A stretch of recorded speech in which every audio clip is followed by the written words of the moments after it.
நேபாளத்தில் விபத்தில் உயிரிழந்த 7 தமிழர்களின் உடல்களை சென்னைக்கு கொண்டுவர தமிழ்நாடு அரசு நடவடிக்கை மேற்கொண்டிருக்கிறது. விவரங்களோடு நம்முடைய செய்தியாளர் அபினேஷ் விவரம் என்ன? தேவப்பிரியன், தமிழ்நாட்டின் பொள்ளாச்சி மற்றும் தேவக்கோட்டை ஆகிய பகுதிகளைச் சேர்ந்த 24 நபர்கள் நேபாளத்தில் உள்ள மனகாமனா கோவிலுக்கு புனித பயணம் மேற்கொண்டிருந்தாங்க. இந்த நிலையில தரிசனம் முடித்து திரும்ப வரும் வழியில மனோகாம் பகுதியில நேற்றைய தினம் அவர்கள் பயணித்த வாகனம் கட்டுப்பாட்டை இழந்து ஒரு பள்ளத்துல கவிழ்ந்து ஒரு பெரிய விபத்து ஏற்பட்டிருக்கிறது. இதுல அந்த சம்பவ இடத்துல 7 நபர்கள் உயிரிழந்திருக்கிறாங்க. 5 பெண்கள் 2 ஆண்கள் என 7 நபர்கள் உயிரிழந்திருக்கிறாங்க. மேலும் காயமடைந்த 7 நபர்களும் அந்த பகுதியில் கூடிய சித்வான் பகுதியில் கூடிய மருத்துவக் கல்லூரி மருத்துவமனையில அனுமதிக்கப்பட்டு சிகிச்சை பெற்று வருகின்றனர்.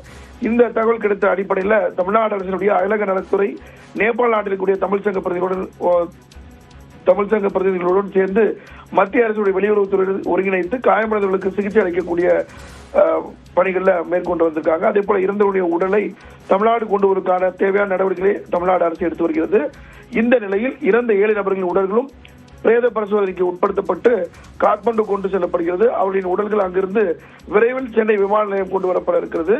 இந்த நிலையில் சென்னை விமான நிலையத்திலிருந்து தமிழ்நாடு அரசு கட்டணமில்லாமல் அந்தந்த அவர்களுடைய சொந்த மாவட்டங்களுக்கு எடுத்து செல்லக்கூடிய அந்த ஏற்பாடும் செய்யப்பட்டு வரக்கூடிய நிலையில காயமடைந்த நபர்களுக்கு உரிய சிகிச்சை கிடைக்கவும் அவர்கள் விரைந்து மீண்டும் தமிழ்நாடு அழைத்து வரக்கூடிய நடவடிக்கைகளும் தமிழ்நாடு அரசு ஏற்பாடு செய்து வருவதாக தமிழ்நாடு அரசு வெளியிட்டக்கூடிய செய்திக்குறிப்பில் தெரிவிக்கப்பட்டிருக்கிறது. தேவப்பிரியன், தகவலுக்கு நன்றி அபினேஷ்.